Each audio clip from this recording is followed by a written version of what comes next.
안녕하세요. 책 읽어주는 여자 부키입니다. 오늘은 베르나르 베르베르의 신작 기억, 줄거리 소개해드리도록 하겠습니다.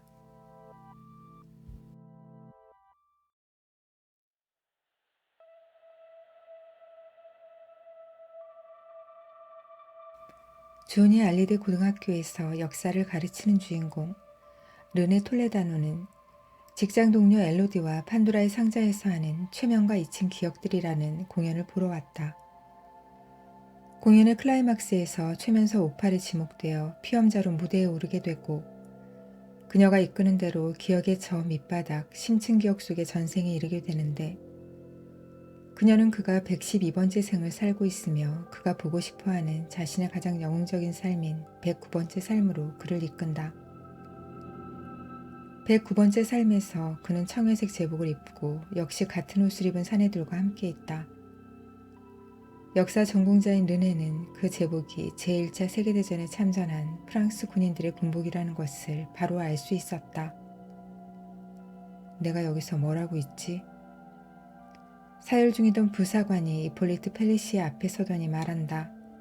상병, 자네 노고를 모르는 바는 아니나 외양을 소홀히 여기면 쓰나. 물론 우리는 사람을 죽인다. 하지만 그 일을 우아하게 하지 못하라는 법은 없다. 높으신 분들이 도착하기 전 머리를 매만지고 와라. 간이 화장실로 달려간 그는 조각 거울에 비친 전생을 살았던 자신의 얼굴을 본다. 20살이 넘지 않은 앳된 얼굴, 왁스로 고정시킨 가느다란 콧수염 끝이 위로 살짝 치켜 올라가 있다. 머리를 쓸며 침을 바르다가 부사관의 호통소리에 흠칫한다. 어째 감감무소식이야 상병? 지금 나르시시즘에 빠져있을 때야. 즉각 원위치 복귀하라. 이폴리트 펠리시에는 대열로 돌아와 선다. 명성을 익히 들어온 병사들이 압도된 표정으로 올려다보는 가운데 니벨 장군이 호령한다.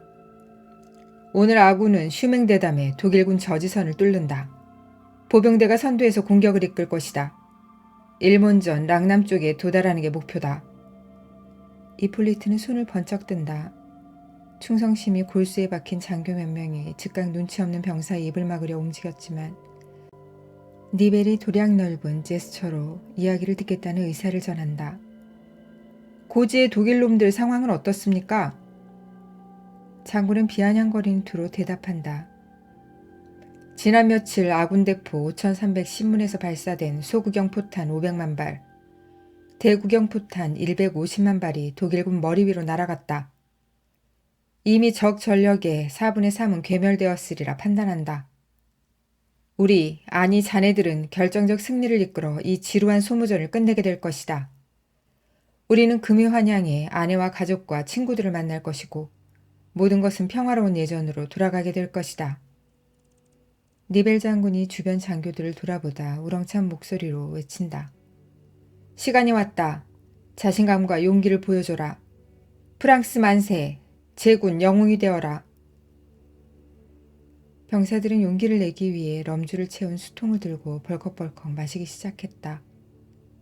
수통에 채워두었던 시칠리아산 척포도주가 목구멍을 넘어가는 순간 몸에 온기가 퍼지고 마음이 평온해져 왔다.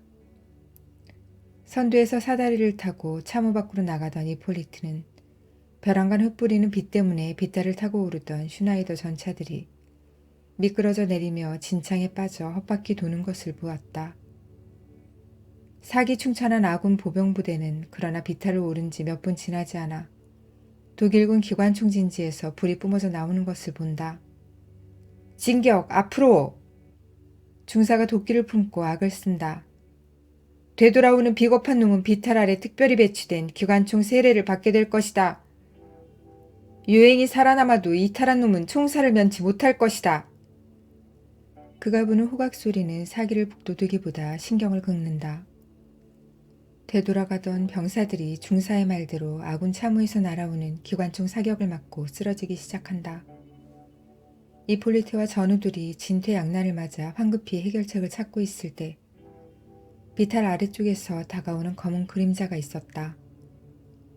지원군이라 여겼던 이폴리트는 잠시 후 그의 기대가 완전히 빗나갔음을 깨닫는다. 뒤에서 나타난 적들의 근접 사격에 전우들이 쓰러지고 첫 번째 공세에서 부대원 중 유일하게 살아남은 이폴리트는 쫓기는 짐승의 다급한 처지가 된다. 초조하게 주변을 두리번거리던 그의 눈에 입구를 흙더미로 가린 굴이 하나 보였다. 의용군 특공조로 여러 번 드나든 적이 있어 이런 땅굴의 존재에 익숙했다. 밤낮으로 땅을 파 갱도를 내고 적지 바로 밑까지 침투해 폭발물을 설치하는 용도의 굴인 것이다. 니벨 장군의 바람과 달리 지난 며칠 동안 프랑스군의 고지 집중 포격에도 불구하고 전의 전력이 전혀 타격을 입지 않은 이유다. 땅굴로 들어간 이폴리트는 적의 폭발물 상자를 발견하고 다가오는 독일 병사들을 하나씩 처치하지만 독일 병사에게 제압당하고 만다. 칼이 그의 얼굴을 향해 오른쪽 눈을 향해 속절없이 내려온다. 그리고 다음 순간 그의 오른쪽 눈에 와 박히고 빠삭 하는 소리와 함께 칼이 순식간에 두개골을 통과해 지나간다. 르네는 소스라치 놀라며 눈을 번쩍 떴다. 안 돼요. 아직 눈을 뜨면 다시 눈을 감아요. 그는 비명을 지르며 무대를 내려와 출구로 뛰어 생강변으로 내달렸다. 한참을 달리다 주저앉아 구역질을 하고 있는데 어이 너! 하는 소리가 들린다. 군용점퍼의 박박 민머리, 군화, 나치 친위대의 SS 문양. 전형적인 스킨헤드 청년은 강한 독일 악센트를 풍기며 말한다. 가진 돈 다 내놔. 이건 꿈이야. 여전히 최면속일 거야. 숫자를 세면 사라질 거야. 10, 9, 8. 스킨헤드가 내두른 칼이 손등을 스쳤다. 꿈이 아니었다. 둘은 육탄전 끝에 르네가 달려들어 그의 손목을 꺾고 그가 들고 있던 칼끝을 반대로 향하게 돌려놓는다. 서슬에 놀란 그가 바닥에 넘어지는 순간 칼이 가슴에 박힌다. 이런, 안 돼. 대체 내가 무슨 짓을 한 거지. 당장 경찰에 알려야 해. 그러나 스킨헤드의 시체를 멀뚱히 보던 르네는 그의 손에서 칼을 빼고 시체를 생강으로 밀어 떨어뜨린다. 멀리 판도라의 상자에서 박수 소리가 규칙적으로 계속 흘러나온다. 그의 오른쪽 눈이 제멋대로 실룩실룩한다. 어쩌다 이런 구렁텅이에 빠졌을까. 그는 차를 타고 어둠 속을 질주해 사라진다.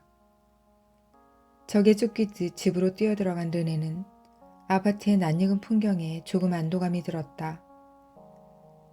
르네는 욕실로 가 손을 씻고 얼굴에 찬물을 끼얹는다. 내가 사람을 죽였어. 거울을 들여다보다 이폴리트처럼 납작하게 앞머리를 납작하게 올려붙인다. 나는 누구였을까? 구역질이 임다. 나는 살인자였어. 잊고 있다 기억이 난 것뿐이야. 그리고 다시 살인자가 됐어.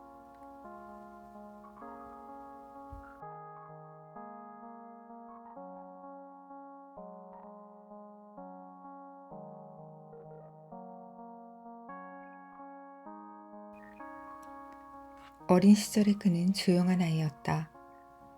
과학 교사였던 어머니는 엄한 분이셨는데 잘못을 저질렀으면 절대 숨기면 안 된다. 고백하는 순간 절반은 용서받은 거야. 수시로 이렇게 말했다. 역사 교사였던 아버지는 어머니와 달리 자상한 분이셨고 어린 아들에게 역사의 진실을 들려주며 조상들의 삶에 관심과 흥미를 일깨웠다. 그는 그렇게 아들이 걸어갈 길을 제시해 주었고 르네는 자연스럽게 그 길로 들어섰다. 어머니는 부자 사이가 끈끈해지는 걸 보고 아들과 가까워질 자신만의 방법을 찾기 시작했다. 과학 전공자인 그녀는 르네에게 뇌가 어떻게 작동하는지, 우주가 어떻게 탄생했는지 설명해 주곤 했지만 극도로 예민한 성격의 골초였던 그녀는 일찍 폐암으로 세상을 떠났다. 아내가 떠난 후 아버지 에밀에게 우울증이 찾아왔고 급기야 55세에 알츠하이머 병을 진단받았다. 르네는 아버지처럼 자신도 말년에 저렇게 무너질지 모른다는 불안감에 시달리기 시작했다. 오늘 초저녁까지만 해도 난파자처럼 기억의 뗏목을 붙잡고 조용히 살고 있었던 그는 1시간 전 그 빌어먹을 심층기억이 등장하는 바람에 자신의 숨겨진 단면을 발견하게 된 것이었다. 기억의 실체를 알아야겠어. 컴퓨터를 켜고 슈맹대담을 입력한 그는 니벨 장군이 지휘했던 4월 16일 개시에 그해 10월 24일 종료됐던 어마어마한 사상자를 낸 끔찍하고 비효율적이었던 전투 기록을 살펴볼 수 있었다. 아군은 전투가 끝나고 나서야 독일군이 1914년부터 거미줄처럼 파놓은 땅굴로 전선의 앞뒤를 연결해 놓은 것을 알았고 승전의 환호에 사령관의 심대한 전략적 실수는 묻혀 있었다.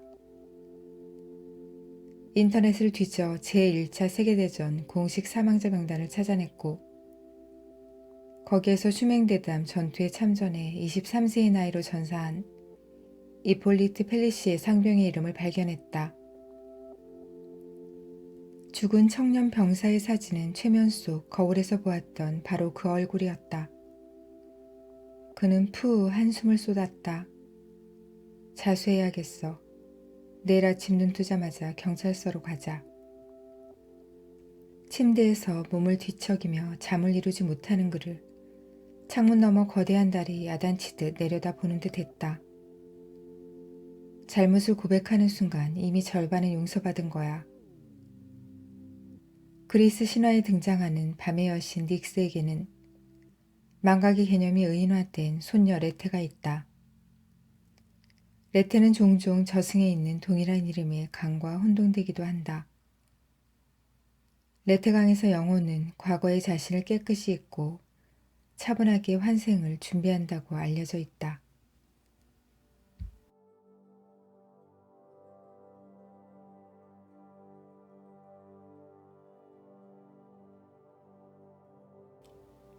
아침이 되자 자수하기로 결심한 르네는 차를 운전해 가까운 경찰서로 향한다. 하지만 막상 운전석에서 내리지 못하고 경찰서 출입문을 드나드는 감색 제복 차림의 사람들을 바라보고 있다. 저들이 과연 나를 믿어줄까? 승합차에서 수갑을 찬 사내 하나가 차에서 내리더니 몸부림치며 욕지거리를 해댄다. 풀어달란 말이야. 그 새끼가 먼저 싸움을 걸어서 방어했다고 했잖아. 르네는 몸을 소스라뜨리며 황급히 시동을 걸어 차를 출발시킨다. 라디오에서 흘러나오는 뉴스에서 다행히 아직 생각이 떠오른 노숙자의 시체 얘기는 없다. 영영 발견되지 않을지도 몰라. 혹시 발견되더라도 기사거리가 되지 않을 수도 있고. 어제 저녁 나는 최면 공연을 보러 갔다가 어설픈 최면 실험의 피험자가 됐어. 공연이 끝나기 전 집에 돌아와 쉬었어. 그게 전부야. 다른 아무 일도 일어나지 않았어. 조니 알리데 고등학교에 도착한 르네는 전투태세에 돌입한 듯한 교사들을 향해 인사 겸 동료에 가득한 몸짓을 보인다. 갑자기 눈이 실룩거린다. 화장실로 뛰어들어간 그는 변기를 붙잡고 토하기 시작한다. 이제 앞으로 내게 일어날 수 있는 일은 둘 중 하나야. 경찰에 체포돼 감옥에 가거나 용이 체포되지 않더라도 죄책감을 안고 살아가거나. 교실로 들어가 교단 위에 오른 그의 창백한 얼굴, 퀭한 눈을 실룩거리며 가쁜 숨을 몰아쉬는 모습은 분명 정상이 아니라 느껴질 터였다. 쉬는 시간 밖으로 나간 그는 피넬 교장과 눈이 마주친다. 르네를 향해 수업 잘했나? 라는 뜻이 담긴 희미한 손짓을 한다. 르네 역시 물론이죠. 늘 그렇듯이 라는 뜻을 담아 엄지손가락을 치켜 들어 보인다. 오른쪽 눈의 경련이 다시 시작된다. 그는 황급히 화장실로 가 얼굴에 찬물을 끼얹는다. 잘했어. 잘 버텼어. 잊어야 하는데 어떻게 해야 하지? 그런데 뭘 잊는다는 거지? 르네는 점심 식사를 하러 식당에 갔다 엘로디를 보자 긴장감이 다소 누그러짐을 느꼈다. 그래, 다 고백하자. 그녀는 내 친구니까. 진정한 친구니까.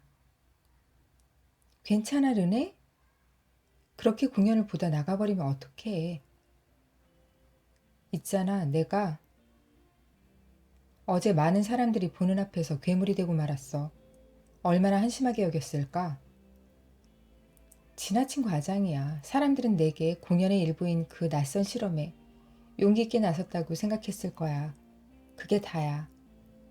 엘로디가 화제를 바꿔 그에게 말을 건다. 새로운 학생들과는 어땠어? 오늘 아침 내가 작년 이맘때처럼 심적으로 편안한 상태가 아니었다는 건 인정해.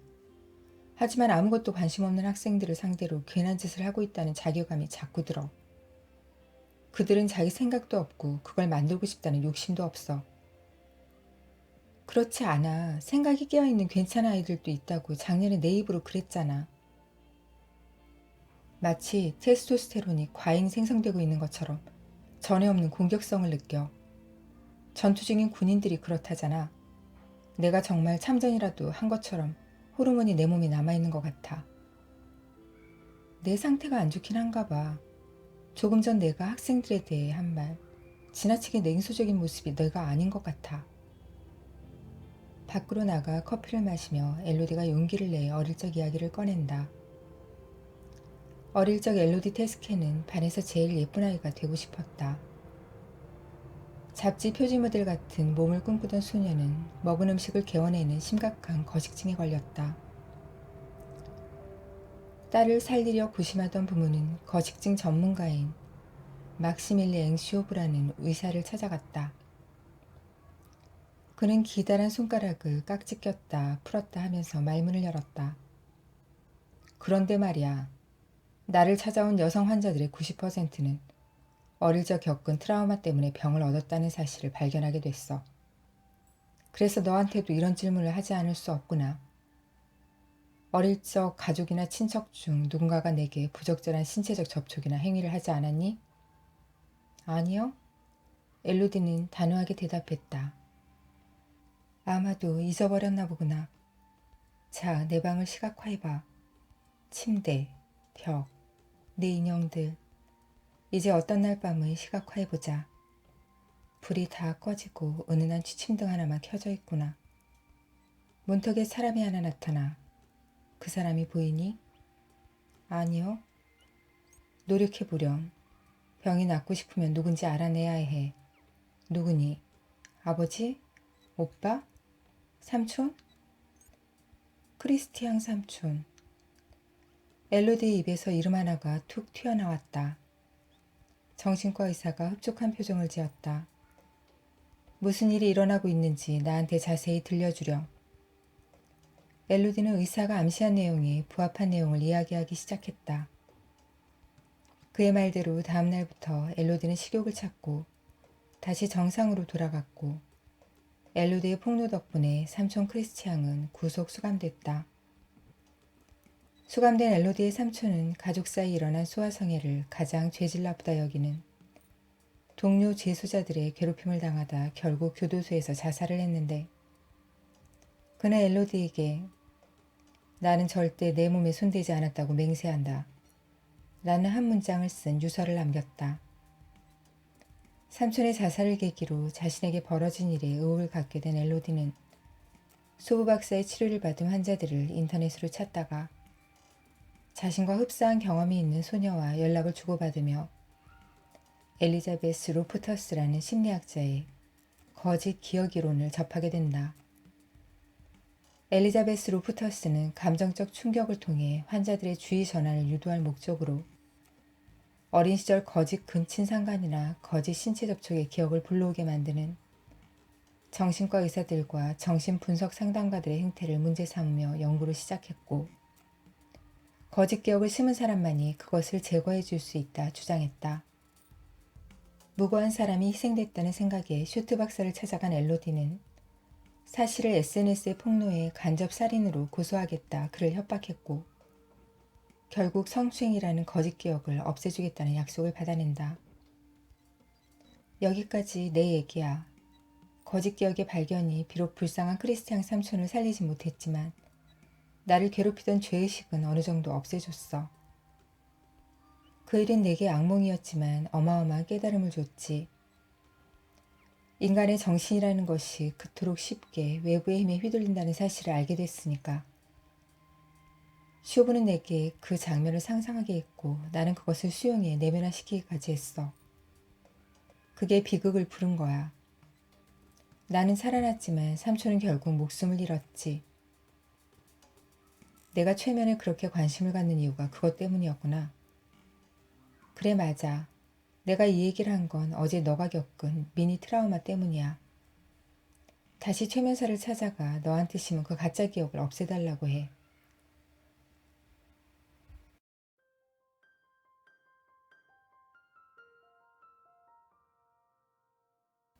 당신이라고 믿는 게 당신의 전부가 아닙니다. 당신은 누구인가요? 공연이 끝나고 센 강변을 걸어 차를 세워둔 곳으로 향한 우파리 뒤를 쫓았다. 인기척과의 거리가 몇 걸음에 불과하다 느낀 순간 그녀는 가방에 들어있던 최루액을 상대의 얼굴에 분사했다. 경찰을 부를 거야. 그녀가 무섭게 소리 지른다. 안 돼. 나는 당신을 해치려는 게 아니고. 그녀가 그를 알아본다. 당신이 내게 심은 거짓 기억을 꺼내줘요. 나는 거짓 기억을 심은 일이 없어요. 당신이 심신 기억에 도달하도록 도와줬을 뿐. 당신 때문에 난 불면의 밤을 보냈어요. 무슨 수를 써서라도 당신이 저지른 잘못을 바로잡아놔요. 머릿속을 휘저어놨으면 다시 정돈을 해놔야죠. 만일 내가 돈을 내고 당신의 공연을 보러 왔다가 정신적 피해를 입었다고 SNS에 퍼뜨리면 어떨까? 아마도 많은 잠재적 고객이 30유로를 내고 당신 공연을 본 다음 불면증에 시달리기 전 한 번 더 생각해보지 않겠어요? 협박이에요? 당연하죠. 심층 기억에서 떠오른 기억을 지우기는 불가능해요. 하지만 엇비슷한 감정적 효과가 있는 긍정적인 기억을 더하는 건 가능해요. 나쁜 기억을 잊게 만들거나 잊는 게 불가능하면 그 기억의 영향력을 최소화시키는 거예요. 두 사람은 다시 판도라의 상자 스포트라이트 아래 선다. 이번엔 어떤 전생을 알고 싶죠? 가정도 못 꾸리고 젊은 나이 참혹하게 죽은 영웅적 전생에 다녀왔으니 이번에 평화로운 나라에서 나이 지긋하게 살다가 가족들이 지켜보는 가운데 노안으로 생을 마감하는 모습을 보고 싶어요. 주름이 자글자글하고 검버섯이 앙상한 손등이 보인다. 몸은 침대 위에 누워있는데 오른쪽으로 백발의 노신사와 세 쌍의 젊은 부부, 6아이가 보이고 왼쪽으로 사제가 서 있다. 자신의 몸을 확인한 르네는 이번 생에는 노부인으로 살고 있음을 깨닫는다. 오, 사랑하는 부인. 이 말을 하며 노부인의 손등에 입맞춤하는 백발노인은 남편임에 틀림없다. 신부가 다가와 그녀에게 고해를 통한 영혼의 자유를 얻을 것을 제안한다. 고백합니다. 저는 숱한 무도회와 성가신 만남들, 늘 저를 필요로 했던 남편과 아이들에게 소홀했어요. 죄를 용서합니다. 그뿐 아니에요. 정원사와 육체적 관계를 가졌던 것을 고백합니다. 그 죄 역시 용서합니다. 그리고 정원사뿐 아니라 마국과 나이, 그 밖에 여러 하인들과도 관계를 가졌습니다. 하지만 부끄럽게 생각하지 않아요. 왜 남자들만 돈으로 몸을 살 수 있죠? 여자들도 언젠가 남자들과 동등해지는 날이 오기를 간절히 바랍니다. 당황한 신부는 헛기침을 하며 라틴어로 기도문을 읊는다. 죄 사함을 받으셨습니다, 백작 부인. 사제가 밖으로 나가자 백작이 부인 옆으로 바짝 다가서더니 묻는다. 사랑하는 부인, 이제 말해줄 시간이 됐소. 당신 재산인 금괴를 어디에 묻어두었소? 여보, 그 금괴는 내 친정부모에게 물려받은 재산이에요. 우리 부모님이 말년에 당신한테 섭섭한 마음을 가지고 계신 걸 기억할 거예요. 그러니 내가 그 돈을 당신에게 남기면 부모님의 유지를 훼손하게 될 거예요. 큰아들이 다가와 위협적으로 말한다. 어머니 어서 말씀해 주세요. 성 주변에 묻으신 거 알고 있어요. 정확히 어디죠? 손주들이 바통을 이어받아 제잘거린다. 금이 어딨어요, 할머니? 금괴가 어디 있어요? 결국 여러분 모두 유산이 궁금해 모인 거군요. 숨이 끊어지길 기다렸다 동물의 사체를 먹어치우려는 독수리처럼. 사랑하는 부인, 어머니, 할머니. 다들 경쟁적으로 그녀의 손을 잡는다. 그녀는 거칠게 손을 뿌리치며 말한다. 당신들 모두 역겨워. 나에 대한 당신들의 애정은 위선일 뿐이야. 마르숫! 마르숫? 금괴가 묻힌 마을 이름인가? 하녀를 부르거라. 용변을 봐야겠어. 구석진 방해가 용변을 보며 노부인은 생각에 잠긴다. 멍청한 것들. 저들을 경멸해. 아유 고소해. 정원 왼쪽 떡갈나무 밑에 숨긴 걸 모르고 영지를 이잡듯 뒤질 모습을 상상하니 웃음이 나오네. 그녀가 다시 악에 받쳐 외친다. 마르숫! 그녀의 숨이 멎었다. 숫자를 세는 여자의 목소리가 점점 또렷해졌다. 4, 3, 2. 눈을 떠요, 톨레다노 씨. 딱 손가락 튕기는 소리. 어땠어요? 오팔이 호기심 반, 걱정 반으로 다그치듯 묻는다. 나는 노부인이었어요. 그동안 가족이라는 개념이 왜 그리 내게 불편했는지 이유를 알게 됐어요. 그녀가 죽으며 외친 마르스트가 무슨 뜻인지 모르겠어요. 내가 한번 풀어볼까요? 10손가락을 달력이라 펼치고 마르스는 왼쪽부터 세 번째 즉 왼손 중지에 해당하죠. 우트는 8월이니 왼쪽부터 8번째 즉 오른손 중지예요. 마르스 우트, 마르스 우트. 즉 노부인은 유산의 위치를 묻는 가족들에게 가운데 손가락 2개를 치켜들어 보인 거예요. 르네는 감탄을 금치 못한다. 그래, 백작 부인은 어리숙한 사람이 아니었어. 잠깐이었지만 장난기 가득한 재미있는 사람이란 걸 한눈에 알 수 있었어.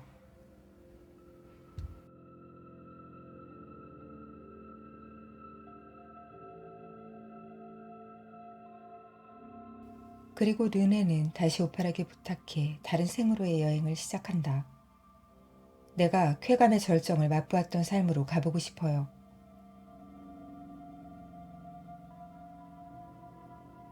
때가 까맣게 낀 널쩍하고 두툼한 손이 보인다. 살갗이 벗겨진 등이 따끔거린다. 식사 시간이다. 초록조끼의 사내가 노끈들과 몸이 닿지 않게 긴 국자로 거무튀튀한 스프를 한 국자씩 부어주다가 사내 앞에 멈춰선다. 제노, 내 몫은 없어. 내 놈이 반란을 획책했다는 거 안다. 이거나 실컷 먹어. 그가 휘두르는 채찍이 바람을 가르며 등에 날아들었다. 가판에 있던 로마 장교 한 명이 황급히 계단을 뛰어내려오며 소리 지른다. 비상! 카르타고 함대가 나타났다. 전투태세 돌입하라. 이기면 빵 배급은 2배로 고기도 한 덩어리씩 주겠다. 카르타고 놈들에게 잡히면 너희를 놈들이 믿는 바알신의 제물로 바칠 것이다. 그놈들은 잔인한 야만인이야. 인육을 먹는 것들로 유명하지. 시칠리아에서 행복했던 어린 시절을 보내던 제노는 어느 날 들이닥친 로마인들에게 붙잡혀 노잡이 신세가 되었다. 탈출을 기도했지만 빵 한쪽과 맞바꾼 동료의 고자질 때문에 매질을 당하며 굶고 있었던 것이다. 잠시 뒤 적선에서 밧줄 부스러기에 송진을 발라 불을 붙인 후 투석기로 쏘아대는 통에 선체에 불이 붙고 있었다. 로마 병사들은 쇠사슬에 묶인 노자비들은 그대로 둔 채 바다로 뛰어들어 옆에 다른 배로 헤엄쳐가고 있었다. 제노는 쇠사슬을 제어하는 커다란 맹꽁이 자물쇠에 손을 뻗으면 닿을 거리에 있었다. 창과 못으로 요리조리 자물쇠를 풀자 동료들의 함성이 터진다. 가판으로 뛰어올라간 제노는 망설였다. 로마 해군 쪽이냐 카르타고 군선 쪽이냐. 그때 르네가 나서기로 했다. 카르타고 쪽으로 가세요. 카르타고는 인육을 먹지 않는 세련된 평화주의자입니다. 당신은 누구시오? 나는 미래의 당신이요. 제노는 뱃머리를 카르타고 진영으로 돌린다. 연보라색 옷을 입은 여인이 다가와 제노를 빤히 쳐다본다. 그가 배고프다는 신용을 하자 그녀는 빵 한 덩어리와 붉은 액체가 찰랑찰랑 담긴 사발을 건넨다. 입에다 차 부드럽게 녹아내리는 빵의 속살, 바삭거리는 겉껍질, 정신이 아찔하다. 그리고 목구멍으로 흘러넘어가는 액체, 알알함이 손끝까지 퍼져나간다. 카르타고 여인은 환한 미소를 짓고 그의 머리를 쓰다듬다가 이마에 살며시 입맞춤하며 말한다. 천천히 먹어요. 당신은 이제 자유의 몸이에요. 참았던 울음이 터진다. 감격을 주체하지 못해 혼자 울었다 웃었다 하는 그의 곁에서 한 여자의 목소리가 들린다. 5, 4,